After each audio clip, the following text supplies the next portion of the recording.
Welcome, ladies and gentlemen, to the UDC David A. Clarke School of Law. My name is Jim Libertelli. I'm the alumni director here, and apparently special event host and coordinator. On behalf of Dean Broderick, I welcome you here. She's feeling a bit under the weather. Promises to be back for next week. Tonight we have the second in a series of honest conversations with DC mayoral candidates. Tonight we have Jack Evans, and after that, Vincent Orange, interviewed by Mark Fisher. There are approximately 21 different public interest organizations and the law school who have put this on. We're helping to publicize.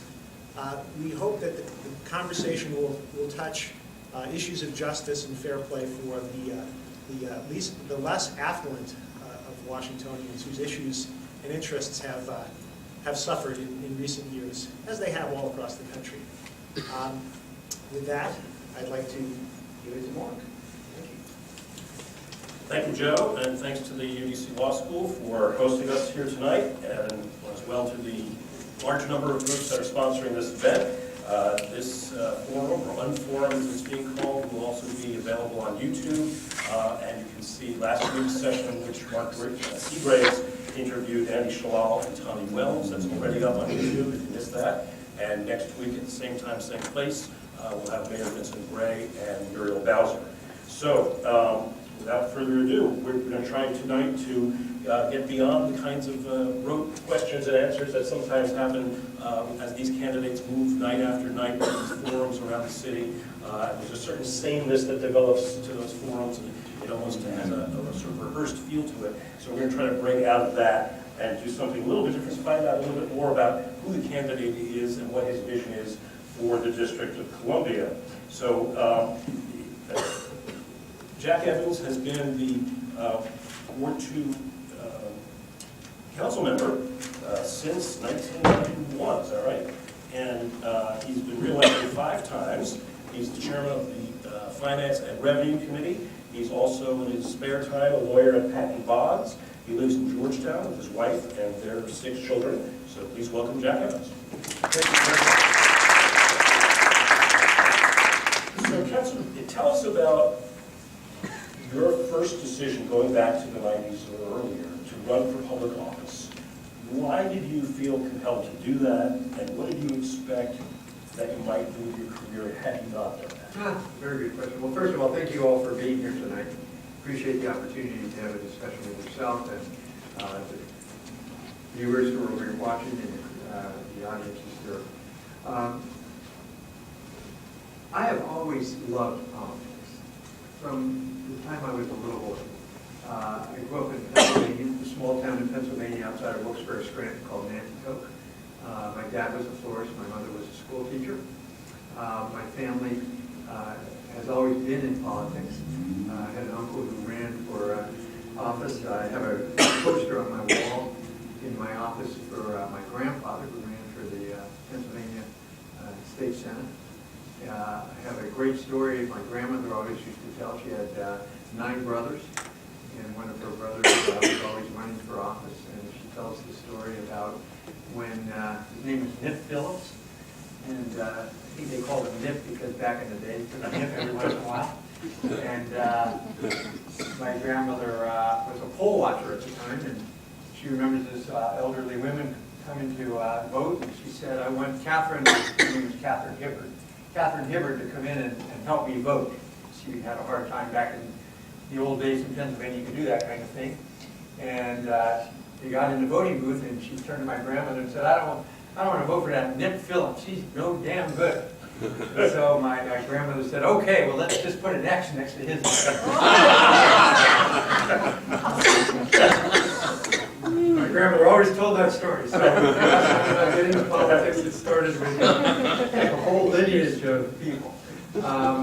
So when I first, I was president of the Student Bar Association in my law school, one of those things. So when I first moved to Washington in 1978, I was living in 1982 in the DuPont Circle neighborhood, and I got very involved with my council member almost immediately, John Wilson, who was the Ward 2 council member, and so I did a lot of work with John, the routine posters, work in the polls, legal advice, that type of thing. And then I was convinced to run for the Advisory Neighborhood Commission. I lived at the Webster House in DuPont Circle at the time, 2B07, and we had always held that seat. Renee Schwager, who held it, was resigning or stepping down. So I ran and I was elected, since I had no opponent, and showed up at the very first meeting, and they asked who wanted to be chair, and nobody else did. So I became the chairman of the DuPont Circle ANC, and it was a great job. At that time, DuPont Circle was under enormous development pressure. They wanted to build 5 large-scale development projects, one of them on the circle itself, where Ridgebank was, that would have destroyed the circle, one at the Cosmos Club, one where the Richmond was, one we were just talking about where Morty Bender had that project that is finally being developed. And we fought them all and beat them, and preserved the character of DuPont Circle by putting an overlay district north of M Street that still is in existence today. I also became a member of the DC Democratic State Committee and became treasurer of that organization when it was in a free fall, and managed to straighten out their finances. And so you can see the long history. Now, what happened, John decided to run for chairman of the council, was a shoo-in, we knew he was going to win. So I thought, I'm going to run for John's seat. And there were 15 other people who wanted to run for John's seat at that time, so there were 16 of us in the race.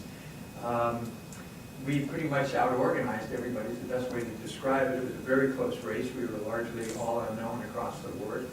And I went on to win by the grand total of 321 votes. Which gives you an appreciation that every vote counts. It's about a half of an apartment building or more too, if you can imagine. So that was it. You've spoken in this campaign, I think, a little more openly and frequently than in the past about your role as a single parent following the death of your wife. Yes. And so during that difficult time, did you ever consider leaving politics, and why didn't you? No, I never did. I felt it was important to continue, even though I had lost my wife, with what we were doing. Try to move on in the face of an enormous tragedy. And so she passed away in 2003, and I was on the council and ran for re-election, I guess, again in 2004. I think we didn't have an opponent back then. And so we moved forward, and again, a very difficult time. The children were 6 years old. They were just going into first grade. She passed away in September. They started. For those who don't know, the husband has triplets. Yeah, triplets. I'm sorry, when I say they, in first grade, they're all obviously 2 girls and a boy, and then all this. So, in talking about your role as a single parent during this campaign, you connected that to what's going on with the school reform movement and the effort to improve the city's schools. And I have to say, some people and some of the audiences I've spoken to them afterwards, when they hear that, they said, yeah, he's a single parent, but can he really relate to and connect to the lives of single parents who don't have the resources? Correct. And I always point that out, as you know, that I did have resources, and the struggle I had as a single parent with resources, so you can imagine being a single parent without resources. And that's what I learned from these experiences. First and foremost, that if anyone has children, you're going to appreciate what I'm going to say next. As a parent, you are only as happy as your least happy child. And I've learned that over and over again with children. But the second thing was, there were really many things you learn from children, but 2 that stand out. First and foremost, I was fortunate enough, and I came to the city, I didn't know anybody or anything. Over time, you learn things. And I was able to get my children into school at the age of 2. They went to a place called NCRC, National Child Research Center. You may be familiar with that. And they, had that learning experience. So by the time they went into first grade, they had already been in school a long time. And the studies have proven that children learn an enormous amount from 2 to 6. And if a child has not had that experience, they find themselves way behind in the first grade, which is why I'm advocating as mayor that every one of the children in the city at least have ability or access to being in school at the age of 2. It is critical for our city, for our country, to compete in the world economy that we're in.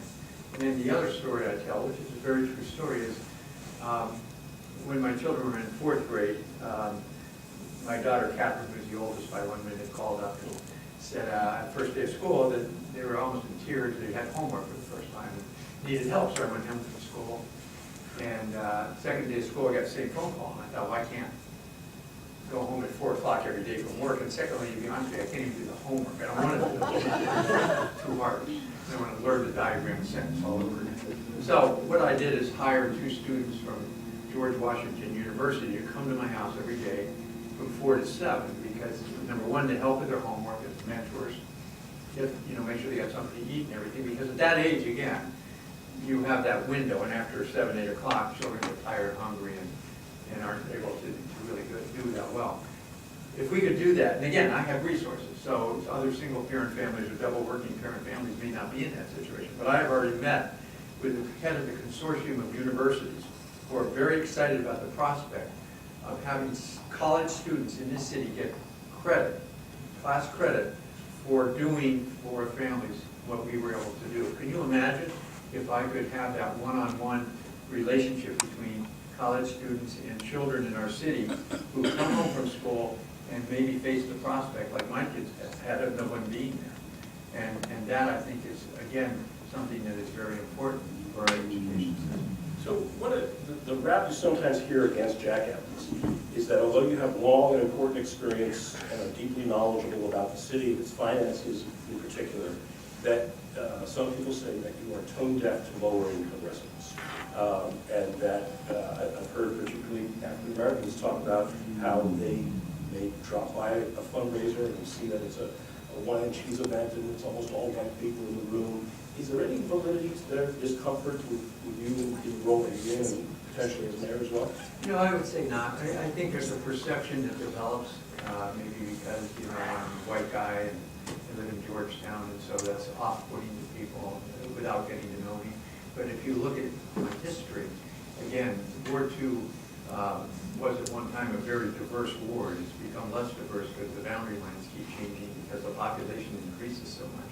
But I represented for many years Shaw, Southwest, Northwest 1, and communities that were largely African American, not all African American, and have an enormous support and developed tremendous relationships with those communities. When I ran for mayor in 1998, Precinct 1, which is where Bible Way, Northwest 1 is the only precinct I actually carried, and carried it overwhelmingly.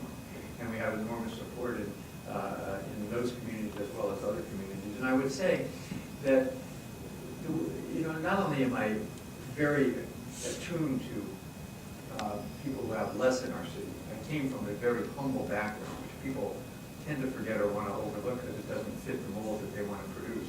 So when your dad's a florist, your mother's a school teacher, you're the first in your family, which I was, on my dad's side to go to college, that doesn't fit with the rich white guy from Georgetown image that people want to portray me as, so they try to ignore that. But, I worked hard and I am where I am, but I've also been very attuned to people who don't have as much. And fixing this city, and I think people have to realize this, when the city floundered in the mid-90s, and we were a city that was, the best analogy I can give to you today is Detroit. We were a city whose finances were in chaos, whose unfunded pension liability exceeded $10 billion, whose downtown was largely deserted, who were losing a population at a rate of 1,000 a month, and whose bond rating was at junk bond status. And when you get to that situation, the people hurt the most are the people who have the least. Because if you have something, you can continue your way. And what I have done, and I say this but there was a lot of us, Tony Williams, Linda Crofter, a lot of us, but what we did is rebuild a city that now is the envy of everyone. Our finances, when we went to Wall Street, the mayor and I 2 weeks ago, we were the best city to appear before the 3 rating agencies in the last 3 years. Now, that rebuilding has produced hundreds, if not billions of dollars of revenue that is now spent on our school system, that is now spent in our human services area, that now goes to people in need. And had we not rebuilt the city and the finances, that money and those services wouldn't be available. Well, so that's the theory. I mean, yesterday, many of you may have received this as well. I got a mailer yesterday from your campaign that depicts the baseball stadium and notes your support for it. Not an overwhelmingly popular position at the time, and for many people not even today. But your image and your focus on the council has been around your work on development, finance, and support for these big projects like the baseball stadium, convention center, the downtown arena. So you just touched on it, but take us more into whether you believe that those projects have really accrued to the benefit of the least among us, the people with the least. Sure. And show us exactly how that's worked, because a lot of people don't see that. And before I get to that, let me just, continuing in response to the prior question. Again, sympathetic to groups that are not necessarily or weren't necessarily in the mainstream. There is no one in the city today in elected office who has done more for the lesbian, gay, bisexual, transgender, questionable community than I have. And that was brought out at the Gertrude Stein Forum this past week. When I got on the council in 1991, the very first bill that I introduced was sodomy repeal.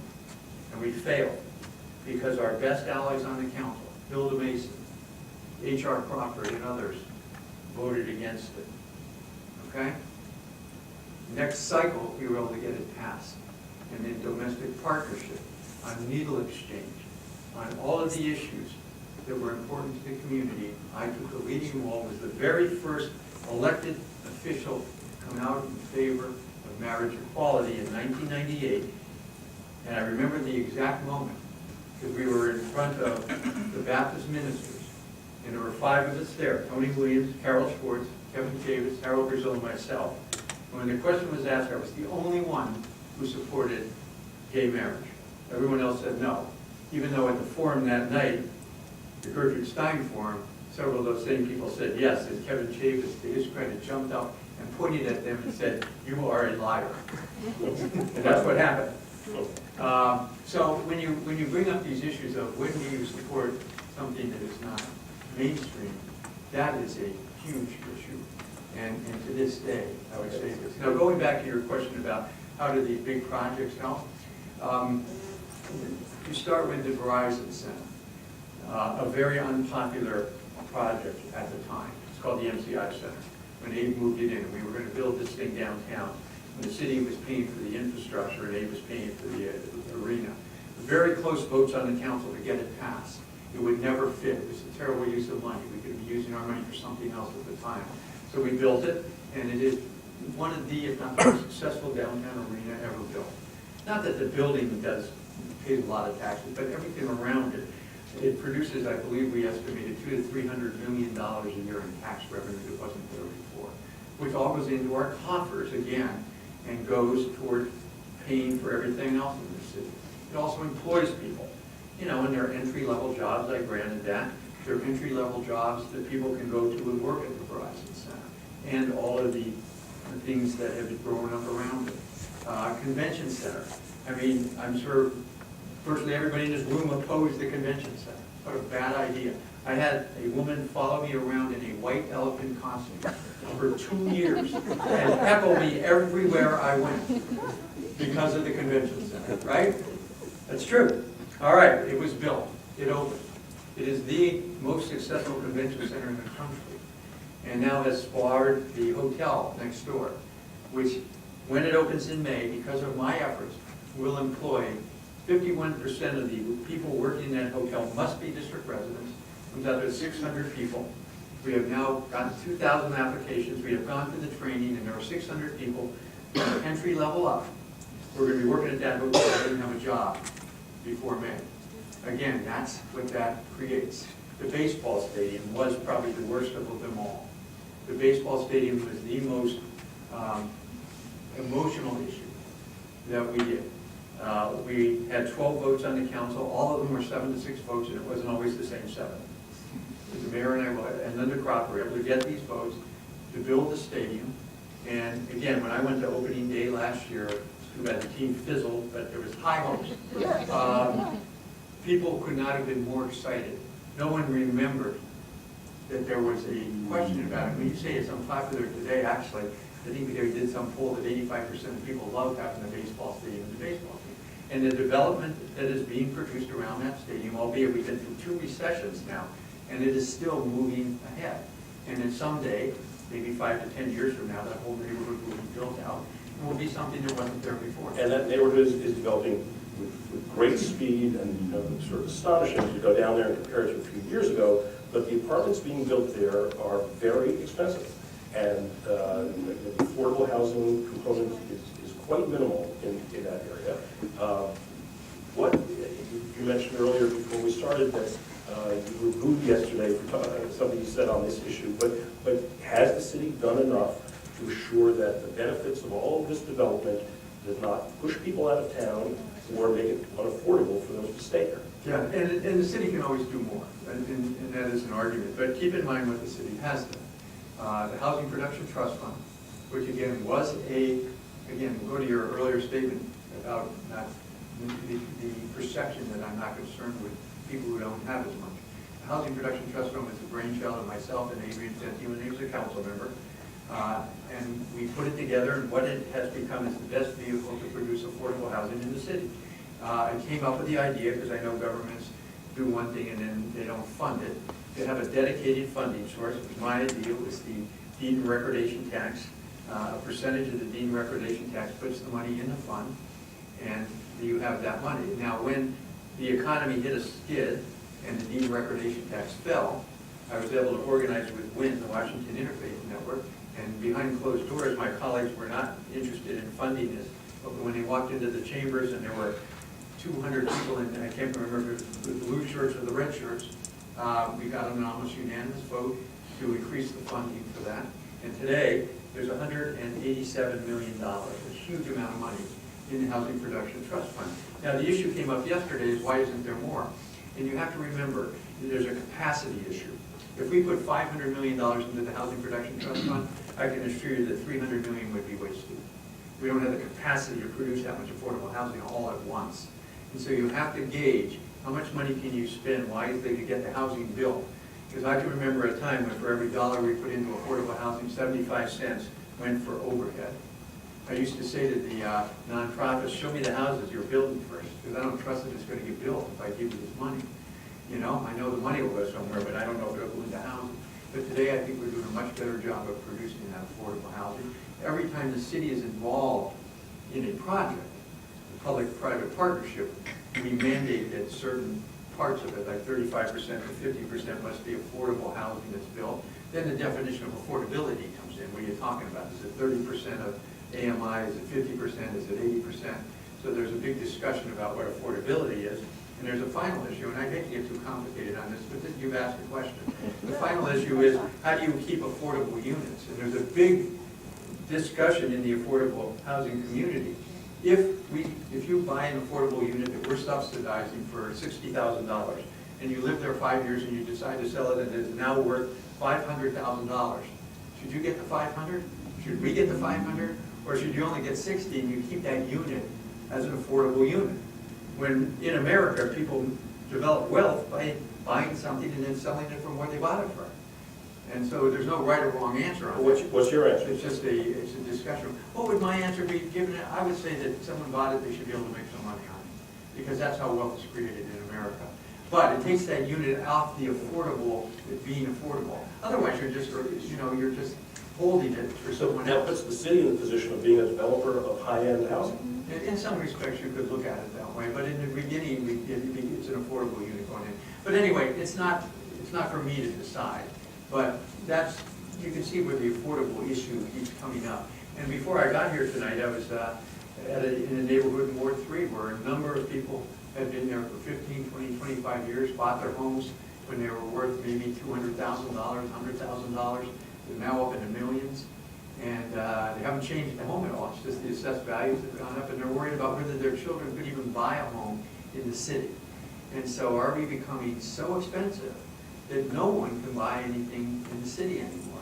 And that certainly is the challenge that we have going forward, is how do we protect the people who are here, but also keep it affordable enough so that my children and your children can afford to buy something or live in our city altogether. It's a challenge going forward. Do you think Mayor Gray is disqualified from serving another term because of the corruption in his first campaign? Nothing has been proven about Mayor Gray, and so until something has been proven, I think the determination of that is up in the air. And again, so I think next week, there's always the rumor that this is the week it was. So we'll find out if next week if Jeff Thompson and the plea comes down, and if it does, how is the mayor implicated at that time? Did Jeff Thompson ever contribute to your campaign? He did. It was a long time ago, though, when I was first in office. And then when I became the head of the Finance Committee in 1999, and Nat Gandhi was our new CFO, it was clear to me that Jeff Thompson had enormous amounts of contracts in our government, in our CFO's office. And I told Nat that I wanted it stopped. And indeed, over a period of 2 to 3 years, as the contracts expired, they were able to get, it was Thompson, Cobb, and Basilio out of our finances. Up to that time, Jeff was very, very involved in our CFO's office. He worked closely with Mayor Williams, Tony Williams, when he was CFO. And then we had a CFO in between Tony Williams and Nat Gandhi that people forget about because it didn't work out so well. And she had a lot of involvement. And then after that, we were able to get his firm out of there. So he never contributed to me. And I have said, I wonder why he never contributed. I mean, one of our mutual friends say because he doesn't like you. Well, can you give us an example of someone who's contributed to your campaigns over the years who has then sought some sort of favor from you in office? No one has really ever come to me and asked for a favor. And I've had contributions. You know, I've been in office 23 years, and probably everybody in the city has contributed to me at one time or another. So no one has come in and said, I want a favor in return for a contribution. I've never been approached like that, and nor would I. And I come from a working background. You may or may not be able to appreciate this, but the first job I had out of law school was at the Securities and Exchange Commission in the Division of Enforcement. I was very fortunate to get that job. And the head of the Enforcement Division at that time was a fellow by the name of Stanley Sporkin, who you may or may not know.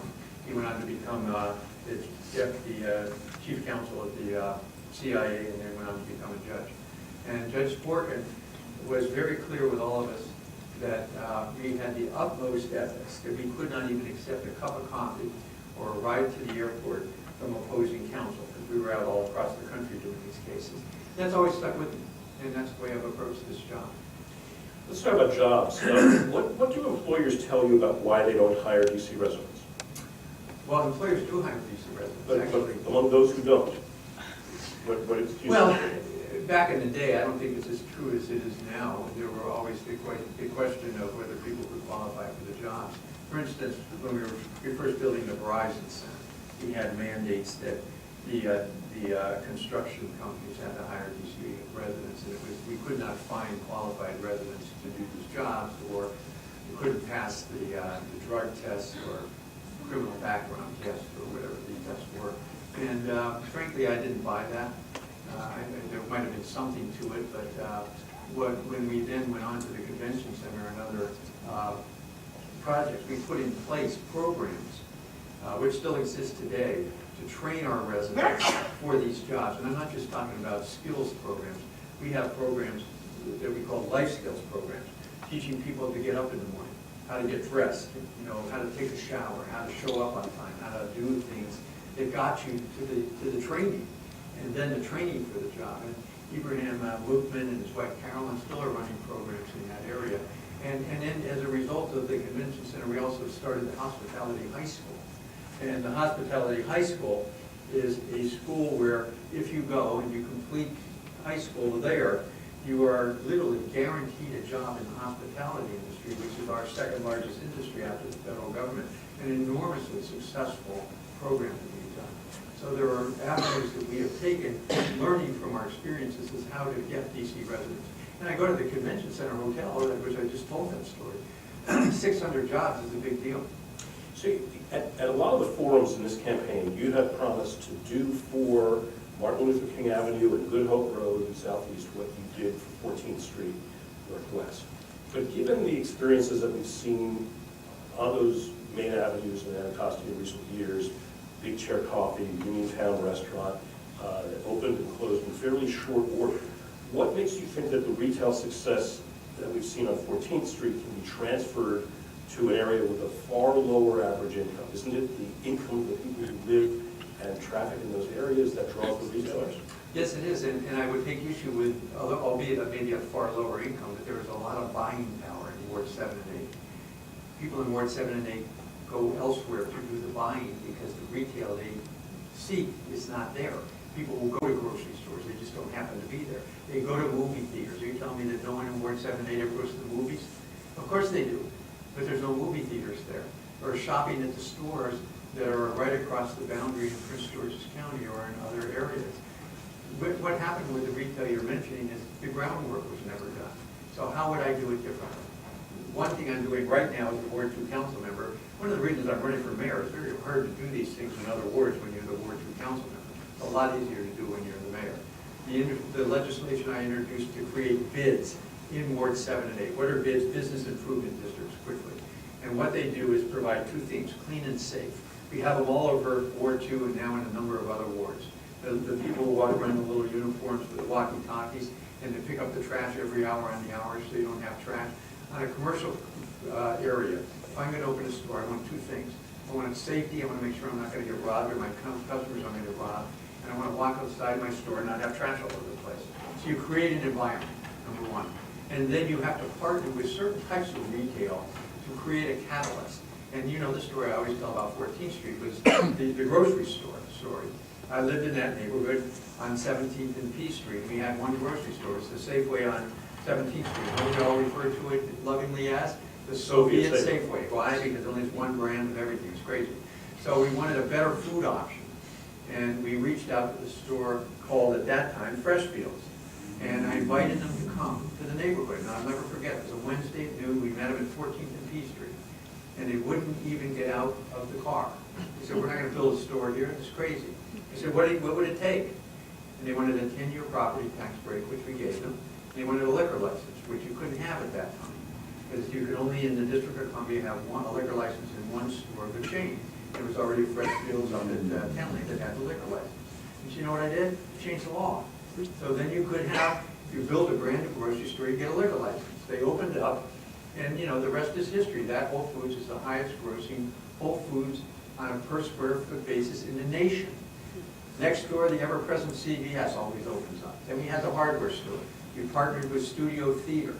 We partnered with Room and Board. And we were able to bring retail onto that strip, and then it turned. And now you have 72 restaurants there. There's no reason in the world you couldn't do the same type of approach in Ward 7 and 8 on the commercial boulevards. Make them clean and safe. Bring in a big grocery store like the Giant at 7th and O Street. We now call that the Giant. That is the biggest giant in the metropolitan region. It is a town center. It's not just a grocery store. And it has led to changes in that neighborhood. And the question that came up at the forum yesterday, which since you brought it up, I want to address. The woman said, all the African Americans are being driven out of Shaw. And I asked her where she lived. And finally she told me she lived at Foster House. And I said, Foster House, and you've been there 20 years? Nobody's being driven out of Foster House. Everybody who was there 20 years ago is still there. And frankly, when you look at 7th Street, Shaw is the example of the neighborhood we want to create. Gibson Plaza, everyone's still there. Immaculate Conception, everyone is still there. And well, the Kelsey Gardens is gone. But it's going to have an affordable housing component. And Kelsey Gardens is a troubled project, as you know. The O Street Market is going to have affordable housing component. Lincoln Westmoreland is still there. Foster House is still there. The Senior Village, Clarke, Horizon, the James are all still there. N Street Village is still there. And so when you talk about a neighborhood where people have been driven out, Shaw is not that example. People who were there 20 years ago are still there, only have a much better neighborhood on a retail basis. There are a number of neighborhoods, Eckington, for example, that have gone from 80+% African American to not the majority African American in the course of 4 or 5 years. So those are people who were there, who are no longer there. Or are they still there and just more people are coming? It's a combination. But Yes, but you have to remember there's churn. There are a lot of people who lived in the city who no longer do, and some of them, if they were property owners, may have cashed in and moved to the county, but others who were renters in particular could no longer afford to be there because their rents were increased. So is the city doing what it ought to protect those people? Well, again, there's always more you can do, but on the rent basis, we have now extended rent control for 10 years, and hopefully we can do it for longer. So we have one of the stronger rent controls in the country in the city now trying to protect tenants. Now, it doesn't cover new construction, but for the older construction, it is there. We're building affordable housing, we're partnering to build affordable housing. So there becomes a point that there isn't a whole lot more you can do, but we are doing a lot, and as mayor, I will continue to make sure we do it and hopefully do more. Let's talk a little bit about schools. We've had a now several year-long experiment with charter schools in the city, more than in almost any other city in the country. Does school choice, now that you look back on it, help or hinder low-income students? Obviously, there are some excellent charters that are helping kids whose parents are involved enough to seek out those schools. But what does that leave for those kids who remain in the regular DCPS schools? Is there a contradiction between support for charter schools and support that you talk about on the campaign trail for greater parent involvement if you're taking, by having charter schools, if you're taking the more involved parents and essentially removing them to the charter schools? Yeah. Now, keep in mind two things. I'm a big supporter of our traditional DCPS schools. Charter schools are not a district creation. They're a federal government creation. So we did not support them being created in the first place. Federal government created them and have licensed the fact that as many charter schools as want to show up can show up there. So it's important to know that. And there's nothing the council can do about stopping the proliferation of charter schools, even though people say we can, the fact is we can't. And you're right, second to New Orleans, we have the most charter schools. So that's a given. We're going to have charter schools and they're going to be there. What I would do as mayor is try and something, whoever the next mayor is going to have to address this issue, try and bring the charter school system and the traditional DCPS system together and work together as opposed to working against each other. Now, the whole philosophy behind charter schools, when this was first presented to us, was you can have charter schools and they will make DCPS schools better because of the competition. That has not worked. They didn't make them better because of the competition. Actually, what charter schools did is what you said. They selected children who have gone there and others have been left behind. And so principle number one you're going to have to deal with is, are charter schools going to be able in the future to select the way they do and not have a neighborhood preference? The best example, I could be sitting here in my home and there's a great charter school right across the street, and I don't have a right to go to that school because they're protected. But a DCPS school, I do have a right to go to. So that has to be addressed, how that issue is going to be solved. And then secondly, continuing to improve our DCPS schools through the principles you've heard me talk about. The 5 things that make a great school: great principals, great teachers, great curriculum, a safe environment, and the most important, which you've heard me talk about, is parental involvement, and probably the most difficult as well. And I can recognize how hard it is as a single parent, after you work a hard day, to go to a school and try and participate on behalf of your child. I know how hard that is, and again, I was in a better position than most. So it's a hard thing to do, but it's something that we really have to make an effort to make happen. Do you think it's still much harder to do business in this city than in the surrounding jurisdictions? Certainly a lot of business people make that contention. And if so, why is that? After all of the reforms we've seen under the last 3 mayors, why is it still more difficult to do business here? It is, and it's not because of the reforms anymore. It's just we have to just operate better. I'll give you a good example. My office gets calls all the time from everybody trying to deal with the district government. I know when the government is not working because our calls just increase, and we do a great job at addressing those. So somebody called up the other day. They were ready to start construction, and they needed their permit. And they were promised they were going to get their permit, but they didn't have their permit. And they had rented a lot for the person who was doing the construction to park all their equipment. They were paying rent on the lot, and the answer they got was the woman who was to sign the permit was working the desk that day. So I called up Nick Bridget, who's the head of DCRA, and said, I'll come down and work the desk for you. Have her sign the permits. I mean, that kind of craziness can't exist. The lack of understanding of what the business community and the residential community deals with in dealing with the district government. We should be helpful. We should have the one-stop shop that we always talk about, get people in and out that other jurisdictions have. And instead we don't. Instead it becomes a bureaucratic nightmare trying to get things done. In order to get a permit done in this government today, I have to hire a facilitator. What in God's name does that mean? It's essentially a hire bribe. a facilitator? Yes, of course it is. And why is that? How have we degenerated to that point? So what I would do as mayor is just fix that system. And I made, half jokingly, comments to people is that there's a great friend of mine, who's almost retired now, John Latham, who runs all the Clyde's restaurants. I said, John, I'll hire you to run DCRA for $1 a year. Go down and do it. Because he knows all the problems. He knows how crazy it is here sometimes. And why, not so much anymore, but back in the day, he used to open the restaurants outside the city, you know, right on the border of the city, because it got too difficult to do business here. Now, we're getting better at it, but that is got to be fixed. And it's not the big guys who have the problem. They hire the facilitators. It's the little guys, the small businesses. And remember, small business employs 75% of America. We got to be encouraging small businesses here. And yet we discourage them because we make it difficult to get through the process. And then our taxes are out of line. I mean, our taxes, our corporate income tax is 9.975%, highest and second highest in the nation. You have an unincorporated business tax of 9.975%. The Maryland, Virginia don't even have. And so you run into all of these things. Now, for the first time in the history of the District of Columbia, you have the lowest sales tax in the region. First time since Pierre L'Enfant. It's unbelievable how far we've come. But I say this in all seriousness. For the first time ever, if you're going to buy a big ticket item, buy in the district. You'll save money. And that makes us competitive for the first time, at least in some areas. And that's what we've been trying to do, is become competitive. We have a few minutes left. A lot of the things you talk about are really quite close on the issues to what the mayor believes and says.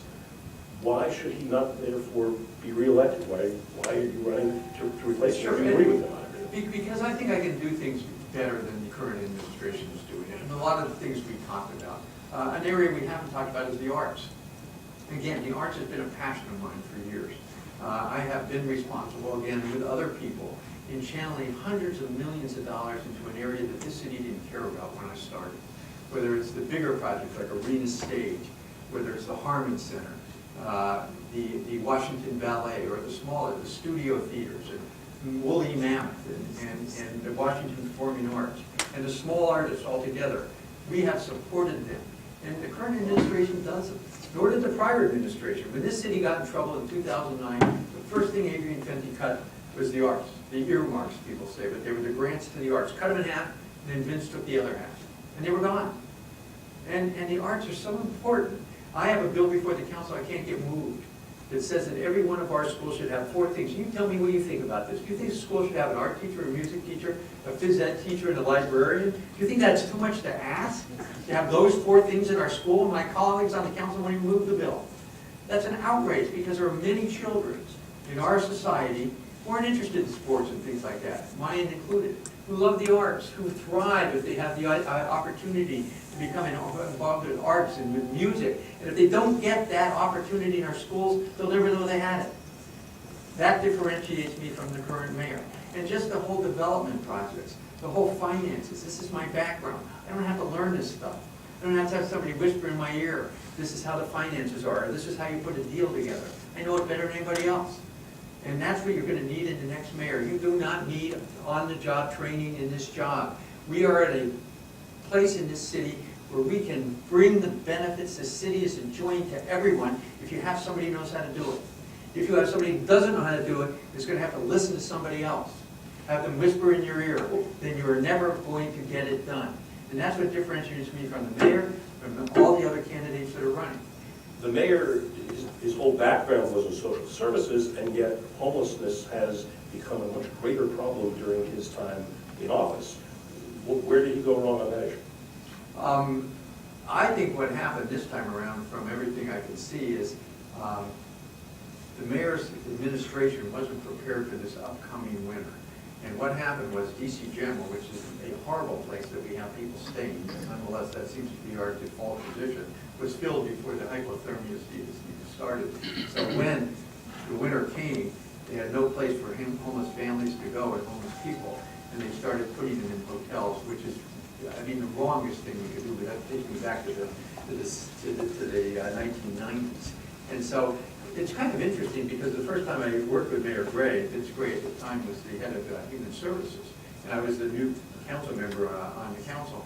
And together we worked collaboratively, and I have to say he did a great job in finding places for people who were in Ward 2, in the General Scott Inn, the Braxton, and a number of these trailers, these decrepit trailers that people were living in. And we found decent homes for all of those people, and actually have been making some progress on that. So it's puzzling how we slipped backwards in the last 2 years on this issue, because we had been doing pretty well on it. And so that's something as mayor that I know a lot about. The homeless population, for lots of reasons, ends up in Ward 2. And homelessness is a very complicated issue. It's not a monolithic issue. You're homeless for lots of reasons. You're down on your luck and lost your job. You have a mental illness problem, a substance abuse problem. And you have to address each individual and family differently. And what I would do is what we have the ability to do, we're just not doing it, to evaluate each of those situations and then take the necessary steps to try and help that homeless person and or family out of homelessness. Last question, what's the number one thing you want to fix if you're elected? There's a lot of things. There's no number What's one anything. what's something that you're most passionate about? Well, I'm passionate about a lot of things. And you know, in the human services area, as you do, we just talked about the homeless situation, jobs.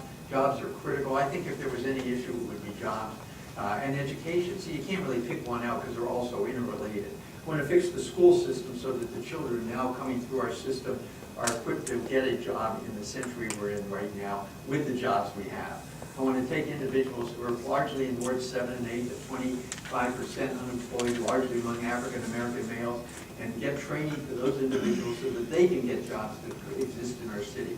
It's to bring everyone in our city into this situation that we can benefit from the prosperity we have. We can do it. We have a city with a $12 billion budget. With 630,000 people. We spend more money per resident than any city, county, or state in America. And yet we still struggle with these problems because we don't have the wherewithal to get them done. And I do. I've dealt with this in every aspect of the last 23 years. That's why I want to be mayor. I've had a great run on the city council in the Ward 2 position. A great run. But in order to accomplish what I want to get done, I have to be mayor. And all I ask for everyone is to give me a chance. Take a shot this time. Give somebody a chance who knows what they're doing. What's the worst that can happen? If it doesn't work out in 4 years from now, you vote for somebody else. So give me a chance. I can make this work for all of us. Jack Evans, thank you very much. We're going to take, thank you for being with us. Oh, thank you. We're going to take a 10-minute break. There's food and drink just outside. And when we come back, we'll sit down with Vincent Orange. Thanks.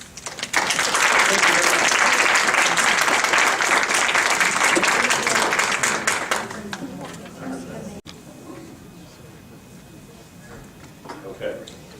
So, our second candidate this evening is Vincent Orange. He's the at-large council member, the position he's held since 2011, and before that, he served 2 terms as the council member from Ward 5. He grew up in Oakland, California. He's a lawyer and an accountant, and lives with his wife in Ward 5. They have 3 adult children. He's the chairman of the council's Committee of Business, Consumer, and Regulatory Affairs. Please welcome Vincent Orange.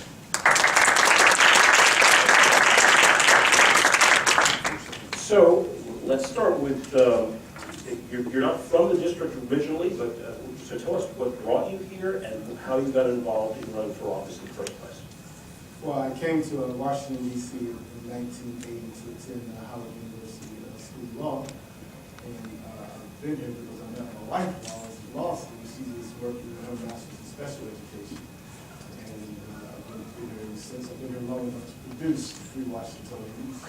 Vincent Jr., Paul, Wesley Williams, and Jane Elizabeth on 30, 25, and 17. And what got you into running for office the first time? Well, in running for office the first time, I lived in Ward 5, and a number of us were very concerned about the conditions of Ward 5. It seemed as though we had all the undesirable projects, and I would say the one that really got to us was they were trying to build a waste transfer station in New York Avenue, and that was it for Ward 5. So I pursued Ward 5. Now, prior to that, I ran for chairman of the council in 1990. When I turned my focus to Ward 5. come from Oakland, California. I was used to being able to walk 2 or 3 blocks to the grocery store. The bank was right up the street. The communities was right there in the neighborhood, and we didn't have that in Ward 5. And so when we won, we planted the seeds for economic development, for school reform, and for recreation. And it mushroomed into Home Depot, Giant, and now Costco, and all the development around Catholic University. We led the charge to reopen McKinney Tech at McKinney Technology High School. And as you know, President Bowers is going to the school excellence award. Can you make him louder? 90% of your children are reading proficiently, and 19 are proficient in math. We had the first 3 major recreation facilities, brand new Turkey Thicket, Northbridge Park Recreation Center, as well as Brentwood. And we even had the opportunity to go out and actually take from Ward 2 public access television and bring it to Brooks Mansion. At the time, Metro was talking about turning that into a jail. And I was like, no, on my watch, let's try to find another activity or something else for Brooks Mansion. So we got public access television. So your image and your focus on the council has centered for a long time on bringing, recruiting big retailers, places like Costco and Home Depot. Your argument has always been that building up the tax base would accrue to the benefit of all Washingtonians. Enough years have gone by now that we can draw some conclusions. Have the lives of low-income Washingtonians been boosted by those projects? And if not, what justifies use of tax dollars to recruit those big companies? Well, first I would say I have not always been for large retailers. At that particular site, it was a 25-acre car impoundment lot. We had a salt dome. And actually, Mayor Williams and I traveled out to Las Vegas. And actually, he was out there trying to put the deal together for Ward 3. He wanted to bring Home Depot to Ward 3. I happened to be there with him. And at the end of the meeting, I said, well, what about the good citizens of Ward 5? Shouldn't we have some of this prosperity? And the person said that, we do $1 million short. And I turned to Mayor Williams and said, I know, $1 million isn't going to stop the good citizens from Ward 5 from having this type of development. And he agreed with me, so that was born.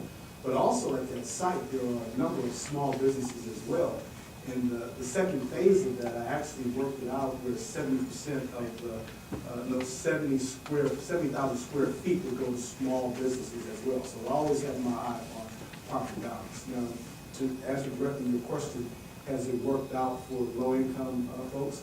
I would say yes in Ward 5, because as soon as we got back from Las Vegas, I immediately went to Brooklyn Manor, got with the AMCs, got with the civic associations, told them to give me 25 resumes, give me some people that could pass the drug test, because I'm going to take that to Home Depot, because I need to have people walking directly across the street and going to work.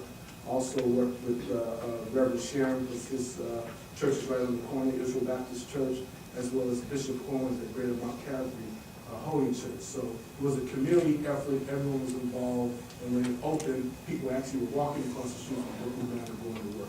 Same with McKinney Technology High School. We wanted something in Ward 5 that would work and be able to get children from our neighborhood to get a good education in our neighborhood. Same with recreation. We wanted our children to be in our community and have recreation. So I would say that it worked, while at the same time, I'm a strong fan of Mayor Williams and Linda Crop and especially Charlie Jarvis, who actually worked on the plan of the economic resurgence of Washington, D.C., Citizens Plan for Prosperity, 40 action items, and that's what brings us to where we are today. The problem that I have is that we've generated all this revenue, we've created all this, but we're leaving people behind. We were supposed to build 55,000 affordable housing units. And now this administration is backing away from new communities initiative. Well, the people that were here during the bad times, they bought into that project, and now that we have all this revenue, we don't want to do the new communities anymore. So why isn't that happening? New communities, these are the mixed income communities that Mayor Williams initiated the project, and they were supposed to be built in a number of places around the city, Sursum Corda, Berry Farm, and so on. And there was movement under both the Williams and Fenty administrations, and then it came to a crashing halt under Mayor Gray. Why is he not in favor of this, or why did it stop? Well, I really can't say, whether or not he's in favor of it. I can only look at his actions. And actions speak louder than words. If you have the will, you can get it done. It's like he he has the will to go and build a soccer stadium, which I agree with building a soccer stadium, I don't agree with the band squad. But you have to put your energy and your focus in on the project. I mean, the number of projects that I've been able to champion because I put everything into it, and I get it done. And so for the Gray administration to back away from the New Communities Initiative, when in fact you're having surplus after surplus, to me, that doesn't make any sense. I read the Washington Post article, actually it was January 8th front page story. And it appeared to me that he simply let some developers tell him that they were going to make a decent return on their investment, so therefore they're not going to do it. Well, in my view, when you are generating surpluses the way we are, then you subsidize those projects. You promised to build 1,500 affordable housing units at Lincoln Heights and Deanwood, at Berry Farm and Anacostia, at Temple Courts in Noma, and at Park Martin in Parkview. And so let's just get it done, and then we can move on. And now you have this result: 4,200 people in shelters, people in recreation centers, because you have not pushed forward and gotten the affordable housing done. And you can say all you want about $187 million going to the Housing Production Trust Fund. That's all well and good, but where are the results? You know, where is there a real effort to get this done? Is it simply a matter of effort, or are there other obstacles that have prevented the supply chain of affordable housing from in any way keeping up with the market rate housing that is being built? Well, I would say the classic example, I believe the address is 4800 Manningham Borough. Anthony Wash, he got his project done. And that same article it indicates that to the Williams administration indicated that we needed another $1 million to complete the project. And your paper was quoting the deputy mayor and said this guy was naive with this project. But this person was determined to get it done. So he went out and got a line of credit, got the $1 million, and now he has a beautiful project on Manning County Mills Road Avenue. And so that was part of the new, on the outside of the New Communities Initiative, but in the same framework of building affordable housing. So once again, if there's a will, there's a way. If this gentleman in the private sector can get it done, he's a Washingtonian, actually he was an electrician, and he got it done, then it appears to me that the Gray administration, running a $12 billion organization, you're coming off a $321 million surplus. You got surplus for the next 5 years that's been projected, that you can get it done. So why shouldn't Vincent Gray be reelected? What has particularly disappointed you about his service through these last few years? Well, in my view, I think Mayor Gray has been more of a caretaker than a leader. He's been more of managing what Williams put in place and things he put in place. I don't really see the vision and where we're going. And also, it bothers me that he hasn't followed the law in a number of cases. Let me give you an example. As it relates to agency heads, the law says each agency head must expend at least 50% of their expendable budgets with our local small business community. The auditor has documented over the last three years, Gray has shortened the business community to the tune of $783 million. And now I hold annual hearings. I call in all the agency heads. So I have it there as documented, I have the auditor there. Now the difference in Gray and Mayor Williams, when I was chairman of the Committee on Government Operations and I had oversight of the mayor's office, I brought the same issue up. Williams was more supportive. So we took the spending from $98 million to $567 million. We went to one agency being in compliance to 54 to 56 at the time.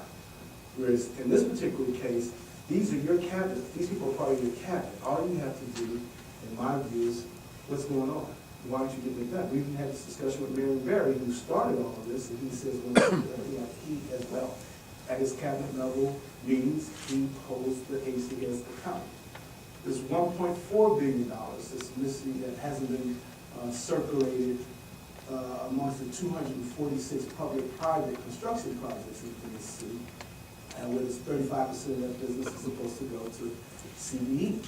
Once again, he is not reviewing or looking to that. Now, the Washington Times did a front page article in their metric section on this subject matter.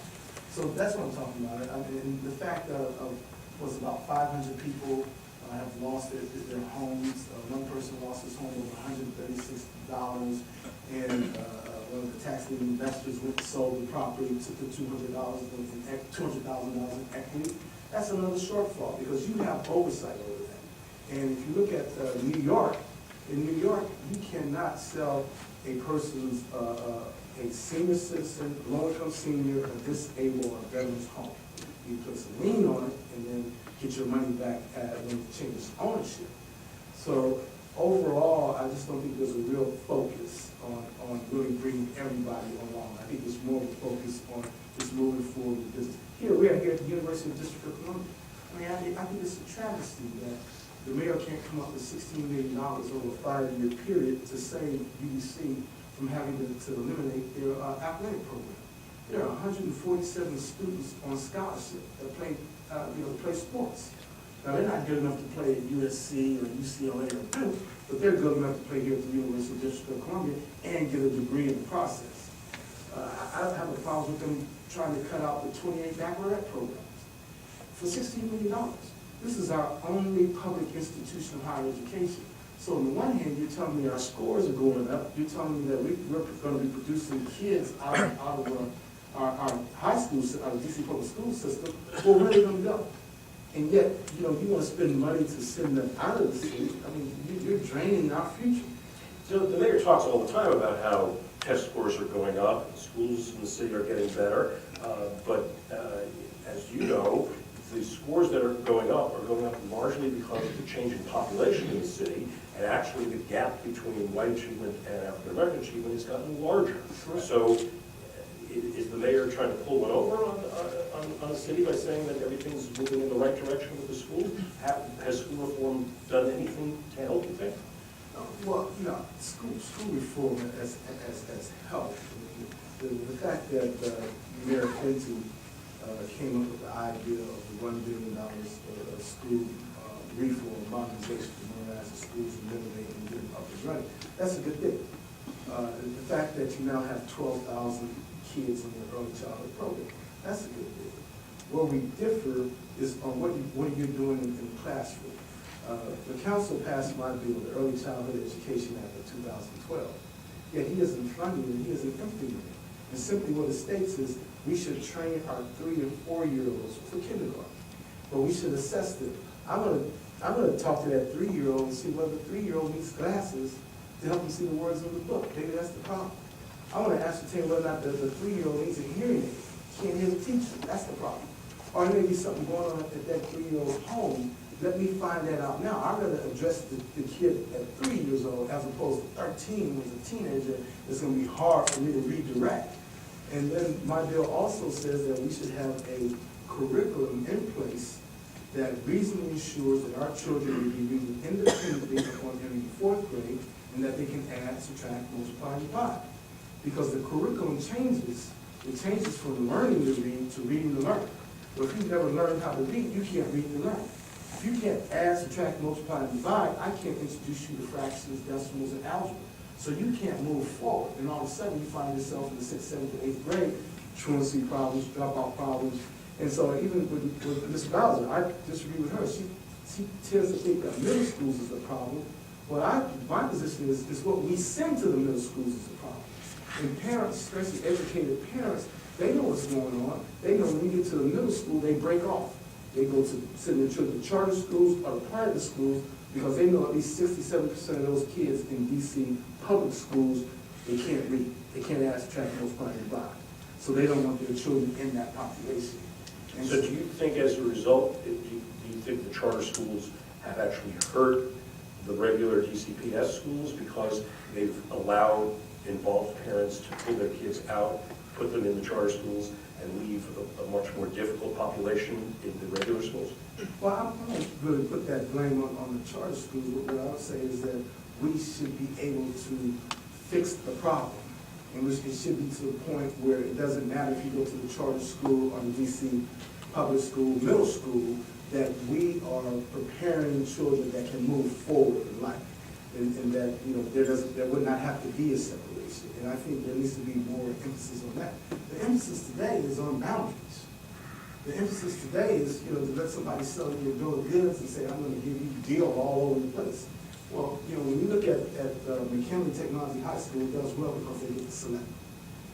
Banneker Senior High School, it does well because they get to select.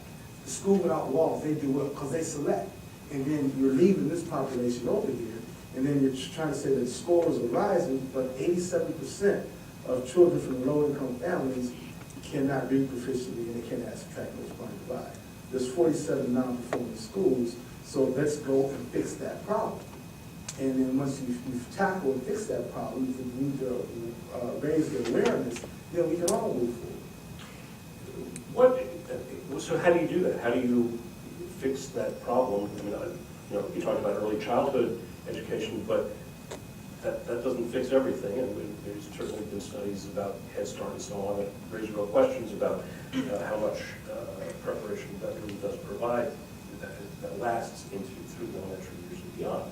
So what is the answer if it's not attacking middle schools, if it's not just early childhood, where is the answer? Well, I think the answer is you have to start, in my view, at the beginning, at least put a marker down. If you view education like I do in cycles, I think there's 3 cycles plus the preschool cycle. So there's a 3 and a 4 year old, get them ready for kindergarten. And then from kindergarten to 3rd grade is a cycle. Then from 4th grade to 8th grade is a cycle. And 8th grade to graduation is a cycle. As one cycle leaves, another cycle comes in. So at least if you're starting with this cycle, and at least reasonably working it out, now there's going to be some people that fall through the cracks, but at least I'm getting this done. The reason why I joined Mayor Williams in school reform, if you go back and look at that legislation, you will see that the standards I'm talking to you about right now were placed in that legislation. But we've yet to get someone to focus on that. So it's been a while since Williams has been gone. I mean, we're probably on that 3rd cycle now. Now, I did my paper up at Harvard. I did a 3-year executive course on the subject matter. So I studied it, I looked at it, and actually, I'm like a lot of these children. I come from that background. My parents had 6th grade education. And the good thing that public schools teachers, they gave me a foundation. When I was 14 and received my scholarship to go into a private boarding school, there was a catch. They were like, first we need to send you to Carleton College in Northville, Minnesota to ascertain whether or not you have an educational foundation. Basically, we're not going to waste our money sending you out of school if you don't have the foundation to move forward. And thank God I had a foundation. My mother gets the letter, and boom, boom, boom, boom, hey, orange is ready to go. And so I'm keen on this, and for young people, I want them to get the same letter that I got. They say that the schools gave me a foundation to move forward. And at the same time, and don't get me wrong, you still have to address the middle schools and the high schools but at least you're starting in the beginning. You have a cycle, you have a system, so you know you're doing this. While you still have to address adulthood education, you have to address the middle school and the high school. Those are issues until you really get it up and running. But I believe we're wasting time and we're wasting money. So in this campaign, at the forums night after night, when a number of the other candidates talk about bringing in development and expanding the tax base, you're the one who often will say, I'm for bringing back some balance and more attention for what Marion Barry's always called the last, the least, and the longest. What is that? Is it too late for low-income residents in the district, given the way development is moving, given the lack of affordable housing being built, the increasing homelessness? Is it too late for low-income residents to think that they could have a future living in the city? Not under the Orange administration. Under the Orange administration, they will have a future. There will be a proper balance. Just last week, I introduced legislation to build $1 billion of affordable housing over the next 10 years. The majority of the council signed on to my bill. We break it down in 4 categories. We go $25 million for seniors on fixed income for the next 10 years. We'll go $25 million for the homeless population. And just because you're homeless doesn't mean that you're not working. A lot of those folks that are over at DC Jail, they get up and go to work every day. But you can't do it off of $8.25 per hour. That's about $17,000 on an annual basis. All the folks here, they're still going to pick up the cost. Taxpayers are going to pick up because on $8.25 per hour, you still have to go and apply for food stamps. You're going to have to get the housing voucher, the energy assistance voucher. Your children are going to be going to the breakfast and lunch programs. So you're not able to move forward. But the projects that I brought, like up Champion Costco, a typical employee at Costco is making $45,000 on an annual basis. General salary is hourly wage is $21.96 per hour. 84% of the employees at Costco are DC residents, and they don't have turnover because their model is to take care of your employees. Now, I welcome Walmart into the city, but Walmart has to pay at least share part of the prosperity. Now, they're going to do that now under the bill we got passed. We're going to take the minimum wage to $11.56 per hour. But the problem is, while we were going through the large retailer bill, we get evidence that Walmart was offering $12 an hour in Colorado. So, in my view, I need a mayor that's going to stand up for me. I don't need a mayor that's going to acquiesce in a minimum wage of $8.25. I need a mayor that's going to look the CEO of Walmart in the eye and say, look, you make $11,000 an hour, $200 a minute. You cannot come into my jurisdiction and pay these type of wages and force my taxpayers to pick up the social costs. So let's share the prosperity a little bit, especially since you're doing it. Mayor Gray was elected almost entirely by Black Washington.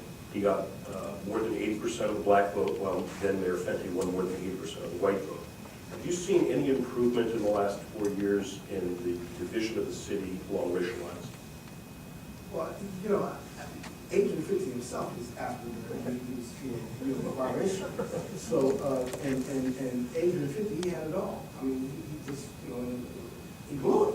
But Adrian Fitzy had the ability to pull everybody together. Everybody really got around him. He won every precinct, black, white, pink, green, didn't matter. Everybody was for Adrian Fitzy. He had opportunity to lead. But, the true character of the person came out, and it wasn't what people thought that they were going to get. And so, as a result, he did not make it for a second term. And African Americans in particular, and the working class, they felt that they got the brunt of Mr. Fitzy's administration, that it was not really bringing them along, that he catered to just one, segment of the population. So I believe that this city wants someone that can really govern its affairs in a balanced, reasonable, fair approach. I mean, Mayor Gray's slogan, "One City," it's a great slogan, but you have to go out and achieve that one city, and you can't do that by pitting one segment of the population against the other, and you can't do that if you're building a city center downtown, which I support. I support what's taking place, but I also support utilizing the revenue to build affordable housing. I support the idea that we're going to generate 100,000 jobs by January 1, 2018. But I will go back and now get my residents and begin to train them for the jobs that are coming online. And I have a big shot at it because we're going to create or fill 100,000 jobs by January 1, 2018. There's only 30,000 unemployed people in the District of Columbia. And I know that out of the mayor's plan, he's telling me right now there's going to be 10,300 retail jobs. So that means a lot of folks don't have to really have a college degree. I just train the ads, attract, multiply, and divide, run the cash register. I need some people to stock the shelves. We're going to open up the convention center hotel. We need maids, we need electricians, someone's got to work the front desk, someone's got to work in the restaurant. Those are jobs that I can train my residents for. And especially in terms of the University of the District of Columbia, I think we should be taking our training dollars, and our training dollars should be located here at this institution and the community college, because one, that helps this university stay solvent, and then people look for the workforce here at the University of the District of Columbia. But something's going on up here. They're building a $40 million student center. So who are they doing that for? There's discussions about having dormitories on this campus. So who is that for? And I think that is what's making people leery about a great administration. What should Mayor Gray have done about the corruption in his 2010 campaign? What does he owe the voters now, and how would you have handled that situation? Well, I can just say, as I was questioned regarding my campaign in 2011. I welcome him in. I don't have a problem with the U.S. Attorney Mason. Mason has a job to do, and I understand he has a job to do. So we had questions of me, and well, what's your question? What do you need? And I opened up my books, provided them the records, and whatever they want. And, you know, I have not had occasion to deal with them again. I'm happy about that. So that's how I am, because I thought I did nothing wrong. And, you know, these are, you know, I was audited at least 5 times by Office of Campaign Finance, nothing turned up. And I provided other records, and nothing turned up. So, you know, the mayor has to handle it his way. Now, you know, I just say for me, if I'm going to run, I want to make sure that I have a good, clean record. I don't want to go and win a seat, you know, so somebody has to take the seat from me. I mean, the way I was brought up, I said, we didn't have a lot. But one thing that we knew was whatever my mother went out and worked hard for, no one was coming to take it away. Because we earned that. That was ours. So whatever I get, whatever I earn, I don't have to have it all. But whatever I earn, that's mine. That's my family's. And so, you know, I think Ray has to, you know, figure that out for himself. We'll see what happens, you know, next week. And I think, as I mentioned to you before, last week, I just hope that he has his ducks in a row, because it will be a serious, you know, letdown for a whole lot of people that have been have walked that walk with Mr. Gray, and he said he's done nothing wrong.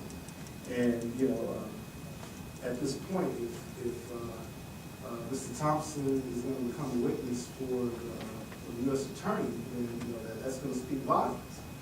Mr. Thompson, along with, I think, 5 or 6 others. You know, I'm an attorney, and I used to, you know, be a criminal defense attorney. I mean, that's going to be, you know, a serious matter. So. Did Jeffrey Thompson ever donate to your campaigns? Yes, he did. And did he ever come to talk to you about projects he was working on that he was interested in? No. In the last several years, you've been criticized here and there for helping out companies that happen to have given large donations to your campaign. In the latest case, a Maryland parking company called Worldwide Parking, and its owners gave $20,000 through 8 entities that they control. You then raised their case for a parking meter maintenance contract with city officials and other council members after the DC government had given that contract, $33 million contract, to Xerox. In January, you also stepped in when city health inspectors were going to shut down one of their contributors' stores, a produce store at Union Market. And this was an owner who gave you a $19,500 contribution. You stepped in to keep the store open after inspectors found rat feces on produce that was on sale to the public. Why is that okay to step in those cases? Well, first of all, the Worldwide Parking case, actually, that had been around for a year. And this is the problem that I have with the media that you don't tell the full story. It would have boiled down to the Xerox, I don't know exactly what these numbers, but Xerox bid $182 million for the contract. Worldwide Parking bid $130 million. There was a $50 million delta. And what the Post doesn't say and others don't say, they don't put that, that's a significant factor. And so if I can get this company to do it for 130, and the point spread after you evaluate both projects was less than 2 points, why would I spend $50 million?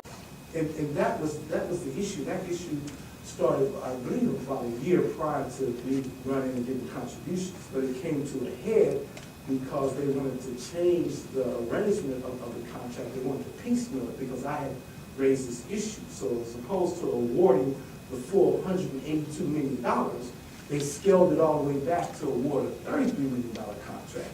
And in that issue, $33 million contract was the part that Worldwide was already doing for Xerox. Because Worldwide Parking is Xerox's sub. But, you know, they're not going to tell the people that. You know, they're going to, you know, come at Orange and say Orange did all these things. But wouldn't it have been easier for you, wouldn't it have been cleaner if you took that issue on its merits without having the cloud of them having made large contributions to you? Well, I don't get to pick the campaign season. I don't get to pick when people make contributions. Well, you have one opponent in this race, Tommy Wells, who just says, I'm not taking any corporate donations. Yeah, but Tommy Wells, I mean, that's a gimmick as well, because he takes contributions from the CEO. You know, he gets all the officers that give contributions. And you know, Tommy Wells, he never talks about this. Tommy Wells was the 7th vote that gave Jeff Thompson his $32 million contract. So, you know, it's all how you present it. Tommy Wells got contributions from Oxford's charter. And then Oxford's charter, they got major problems. So it really, once again, I just wish the media would report the news and stop trying to make news. And let people decide for themselves. And I think that's the problem with what we're having here right now.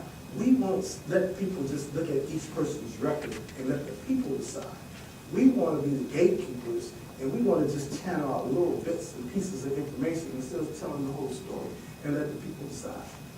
Do you want to address the union market? Oh, yeah, the union market, by law, I have a constituent services division, by law. And I'm also chairman of the committee at that time, Small Local Business Development. I get a call and a request to come to the market because the Department of Health is going to shut down the market. 40 people are going to be sent home without pay over Christmas. So that's my compassion right there. What are we going to do with these 40 employees? And so when we get there, I asked, can they in fact, resolve those issues now? Can they stay here and clean this all up? Because 40 people are going to be sent home. And the big issue was the Department of Health officials that were on site were telling these folks they're going to be shut down for 5 or 6 days. They couldn't even give them a re-inspection date. And I knew that was wrong. I've done this, I've been around for a while. So I said, let's call the director. And the office told the manager to stand by until the director would get to it. So while we're all there waiting, the manager just decides to leave. He just left. And so that became the issue. And because of my presence there, he left. Finally talked to the director says, Vince, not a problem. Have Mr. Choi call this press company, they can stay up all night, clean it up. We'll send somebody back there the next day at noon. Now, from my perspective, we're in the market. One is that it's a holiday weekend. Majority of the restaurants depend on going to the market. They're pulling in, they're getting their supplies to run their businesses. So that operation is stopped for 5 or 6 days. The 40 employees go home without pay. The city loses tax revenue. The San Juan Produce loses tax revenue. But if they're willing to stay up all night and get it done, they can get a re-inspection by noon the next day. And I will say to Tim Craig's credit, he wrote the article and he laid it all out. But no one wants to read that article where the department officials say Orange did nothing, he didn't do anything wrong, this is the standard protocol. Now, when Muriel Bowser just had this same issue, the Safeway on Piney Branch, and people are calling her and saying, hey, we need to get the Safeway reopened, there's no problem. And the council member itself, in particular, the chairman, Phil Middleton, he saw as what happened to me as a major problem. And the council wouldn't change the law because they understood by law we have a constituent services division, and yes, the constituents, they put us in office to interact with government officials for them. Now, I didn't order anybody to leave. I didn't say shut anything down. All I said, we need to get it cleaned up. First I asked them, was there any life-threatening issues first? Because if there's any life-threatening issues, then we can address that. That was the first one. And then after that, basically it turned out to be a routine, and they got it cleaned up, and they reopened. 40 employees went back the next day. The market was thriving, and everything moved forward. And that's the reason why it turned out to be, an admonishment. Now, once again, I could have fought that, but I wasn't going to go through a 5-month process and let you guys write and call me the rat man, the rat patrol, and all that. I mean, at this point, it's like, hey, well, if it's minor, what do you need me to do in order for us to come to a settlement? In fact, I'm the one that suggested, why don't I go through training so I can see what the new rules and regulations are? And they agreed, and I went through the training, and my record got expunged. But when y'all write these articles, I'm not saying you, but when the articles are written, they never say that Orange's record is expunged. In fact, I just asked Aaron Davis, I sent him a text. I said, what is the definition of expungement? So, last week, the council voted to decriminalize marijuana, and you were the only voter, the only member who did not vote yea or nay. You voted present. You were very harsh in your criticism of Tommy Wells for pushing the decriminalization. You argued that although the intent was to help with the racial disparity in marijuana arrests, possession arrests, because young black men make up the overwhelming majority of those being arrested, even though use is kind of equivalent, equal across racial lines. You argued that this decriminalization would actually backfire and hurt young black men because employers would still be doing drug tests and the results could be held against them. So what is your solution to the inequities in marijuana possession arrests? Well, I would present what I said like this, and it's very simple. Treat marijuana like you treat alcohol. If the entity is not testing for alcohol in the pre-employment stages, then you should not be testing for marijuana in the pre-employment stages. If you're testing for alcohol, test for marijuana. In fact, Tommy Wells just received an endorsement from I think it's the Cannabis Campaign, and they said they gave us all magnets that says treat marijuana like alcohol. They're saying the same thing I'm saying. And so my example was in the state of Colorado or in the state of Washington where marijuana is legal, and someone goes on vacation and they have a good time having a Rocky Mountain High, and then they come back to Washington, D.C., and say 3 weeks later they go for a job interview and they're asked to take a test. Well, what they did was perfectly legal. And but marijuana lingers around in the system for 30 days. And the urine comes up dirty, they don't get the job. Now, I did say in the workplace, once your status changes from an applicant to an employee, then you're under the employer's control. If the employer wants to test in his workplace, that's all well and good. I'm strictly talking about the pre-employment process. And so you voted against the bill? I didn't vote against the bill. Well, you didn't vote for the bill for just that reason, or did you have other? Also, at that point, I didn't vote for the bill because I've been around this council long enough. Now, what we're going to do is, Mr. Wells has promised me that if I introduce a standalone bill, that he will hold a hearing, and we can, have this process. So I'm going to hold him accountable. At this point, like I said, I've been around here long enough to know what these councilmen do. Same as all of them signed on to the large retailers bill. When it comes time to vote, then they all bail. 9 people signed onto the Patient Protection Act, and when it comes time to do something about it, then they all bail. So that they play the puppet. And for me, if I sign onto a bill, I'm for the bill. And so I try not to get caught up in those games, but I'll take Mr. Wells at his word. And if we're able to work this out and hold hearings, then I'll support him in his efforts. But at the same time, as I indicated, Mr. Wells, I hope that you're not doing this just thinking that you're going to get African Americans to vote for you because you're criminalizing marijuana. Because on the other hand, all these young people are going to start smoking, and even those that don't smoke, now that you're saying it's no longer a criminal offense, then that young person may be more experimental. And I'm going to experiment with drugs because it's not a criminal activity. And I just want to make sure that we do this right. Also with alcohol, there's a level over 0.08. You're driving under the influence, or you're impaired. So what is it for marijuana? Is there a certain level? I don't think we thought this out. One of the most liberal governors in America is Jerry Brown, and you heard his comments last week. I don't want to legalize marijuana in California. I don't want everybody stoned. It's going to help. It's going to reduce productivity. So there's things that we have to work out as we move down this road. I'm not here to stop it, but I'm saying let's address some of these issues. There's been a lot of talk in this campaign about homelessness and housing, and clearly the homeless problems worsened during this administration. What did Mayor Gray not do that you would do right away? And have you been to DC General lately, and what did that look like? Well, I have not been to DC General lately, but I have been to DC General, and I definitely know the layout and how it operates. And I was at CCMB about a couple weeks ago, and I know they're all top of each other. I just think that the mayor should have been more prepared for what is taking place. See, Mayor Gray has a unique opportunity that a lot of other folks didn't have, and that is he has funds. He has a rainy day fund of $1.75 billion, and he can utilize that fund to address a one-time need. We've had a very severe winter, if Mayor Gray had came in and presented a package that says because of this severe weather, and we need to address our homeless population, I'm sure the council members really went along with it. But that was not the direction that he wanted to go.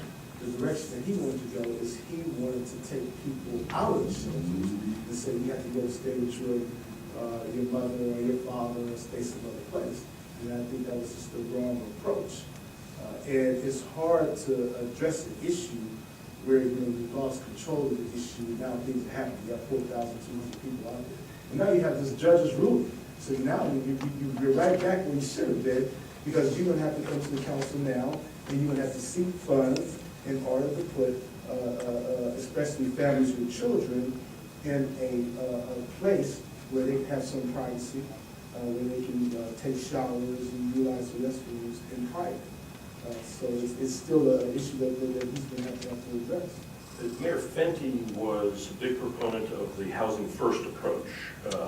Get people off the street, give them their own housing, address their problems later. Do you endorse that concept, and do you think Mayor Gray was wrong to move away from that? And we'll start with that. Well, the concept I endorse is what I introduced last week, to build $1 billion in affordable housing, to build it over 4 categories. And if you really see, I'm always about the linkage. You know, my affordable housing bill is linked to the minimum wage. And that's the reason why there's a category of affordable housing for those in the categories, households of $30,000 to $60,000. Because that's our workforce. And once again, if you've been here during the bad times, you deserve to be here during the good times. And with all these jobs that are going to be created, we should be able to train our people and provide them an opportunity to be here. I'm not saying that you're going to live in downtown the city center. That's not what I'm saying. But what I'm saying is that I'm going to provide affordable housing, I'm going to provide a job, and I'm definitely going to provide an opportunity to get good education. You can change your history. Do you think several mayors over recent years have complained that the city's right to shelter law is too broad, too liberal, that no other jurisdiction in the area has anything like it? Do you think they're right about that, or do you think it is an obligation that the city has to house anyone who needs to be housed?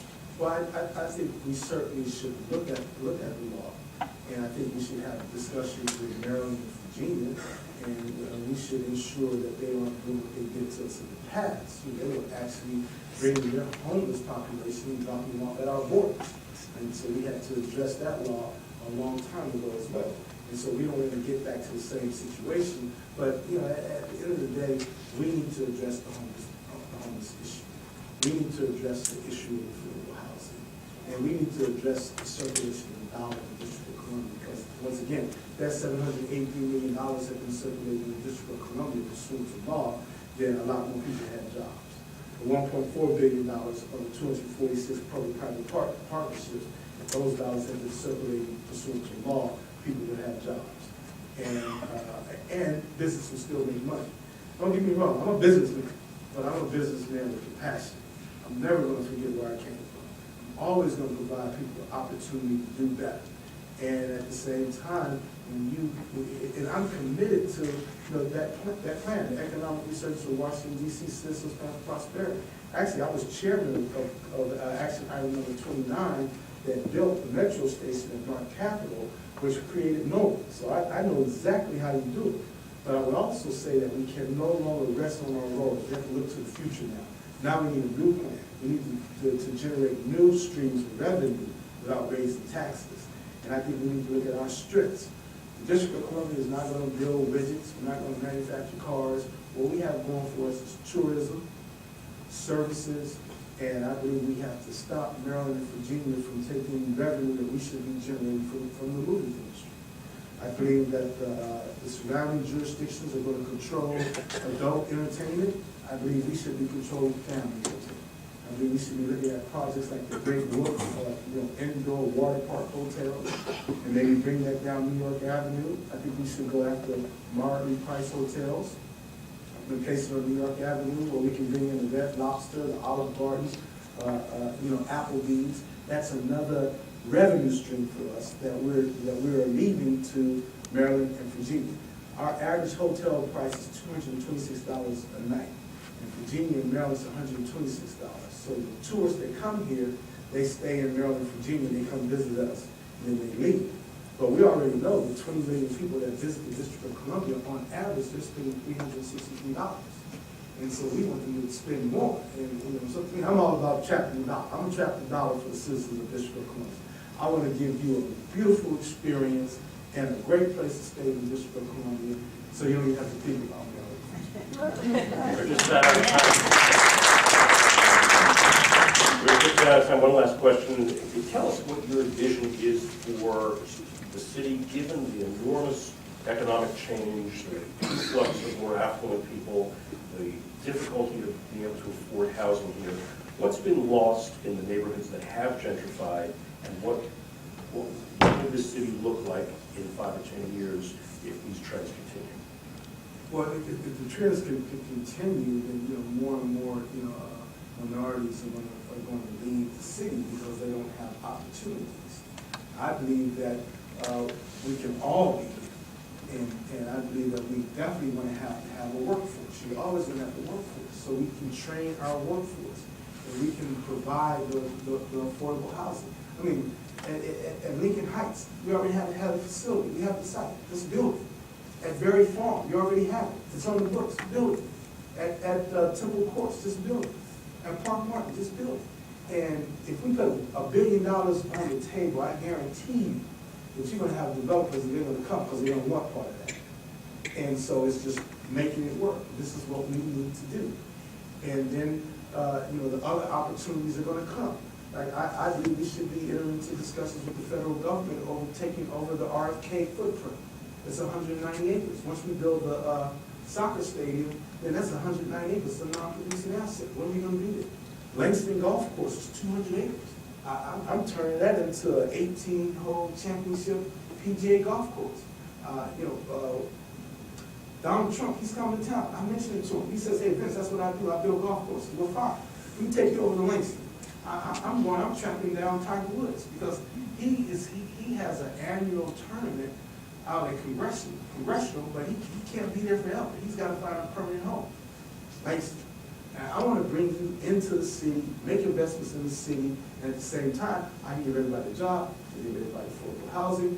The people that are doing well, affluent, you can still have your livable, walkable communities.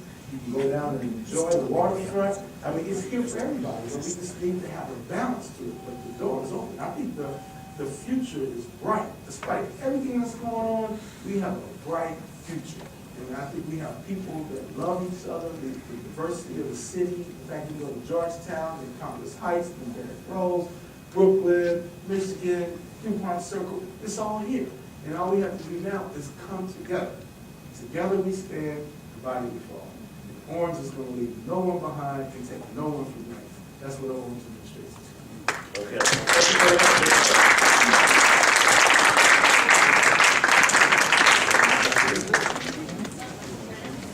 Still lots of food left. Don't make me try to carry it home on my bicycle.